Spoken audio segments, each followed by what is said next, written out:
I'm a marine archaeologist for Wessex Archaeology in Salisbury. I grew up in the seaside village of Moylborough on the east coast of Anglesey, which is famous for the wreck of the Royal Charter, so I've always had an interest in shipwrecks because I grew up with them. I went to Bournemouth University to study a BSc undergraduate degree in archaeology and then an MSc master's degree in marine archaeology, also at Bournemouth University.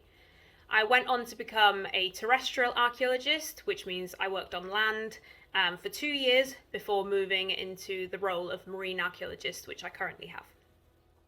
So qualifications, you definitely don't need a master's degree to become a marine archaeologist or an archaeologist for that matter, although an undergraduate degree in a relevant subject, so archaeology or history, is always a plus. I'm also a diver, but you definitely don't need any diving qualifications to become a marine archaeologist, as a lot of it is desk-based, which I'll get onto in a little bit. The skills and qualities needed, I'd say you definitely need to be able to work in a team because a lot of the work we do is teamwork based.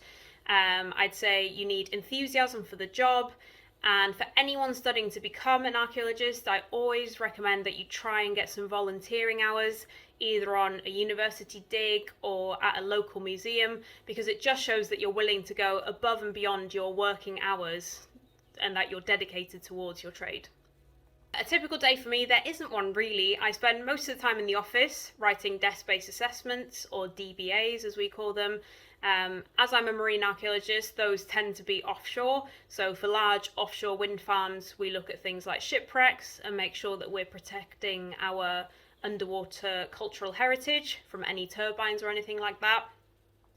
I can also be working out on the boats though, so I can either go out to help the divers or to dive myself. Or to help on the boat when we're using our little underwater robot for wrecks deeper than we actually dive. I have also worked in the intertidal zone, so we do occasionally go out and excavate on land like they do on land here. But we excavate in the intertidal zone, which means that when the tide is really far out, we can go into that mud and excavate there. If there are shipwrecks in that environment, they tend to be really well preserved, so it's always worth going out and going on a dig like that. So working hours and conditions. Working hours, we tend to work 37 hours a week. Obviously that will vary if you're out on a project somewhere, especially on a diving project. We do have to be flexible with the tides, so our working hours can vary quite dramatically when we're out on site somewhere. Again, conditions can vary dramatically because this is the UK, so we can work in all weathers, sunshine, wind, rain, anything, you name it. And like I said, the intertidal zone is extremely muddy, so you are going to get quite messy there. The best and worst bits of the job. So best bit for me is getting to engage with the public. I love giving a purpose to what I do, and seeing someone see some finds for the first time and getting really excited. Especially if we think it's quite a mundane object, but seeing someone else having enthusiasm for it gives a whole new purpose to my job, which I absolutely love. Worst bits, like I said, working in all weathers. I don't really like the cold, so sometimes that works against me, but it is usually worth it, so that's okay. Opportunities for promotion, that's a definite at Wessex Archaeology. So I came in at technician level, which is entry level, and now I've worked my way up to project officer. So there's definitely opportunities there. Would I recommend the profession and why?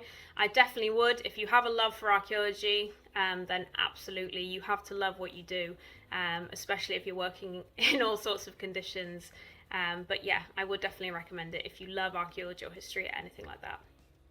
So future possibilities, that actually does apply to me now because I'm transitioning into a role with the community engagement team. So I'm going to be doing a lot more public facing things. So I'll be bringing marine finds and activities and things like that to schools and to public events so that I can interact with the public a bit more, and really get the public excited about what we do and even educate the public on some of the things we do. Is the job as I expected it to be? I'll be totally honest, I did think there would be a bit more diving than there is. We dive for a few weeks of the year in the summer when the weather's good and the tides allow and the visibility underwater is good. Otherwise we can't really go because we need to take photographs and things underwater. There's not much point going when there's zero visibility. So I did think there'd be a bit more diving. However, the job that we do is so varied. I think there's more than I thought there would be, and I really enjoy aspects of it.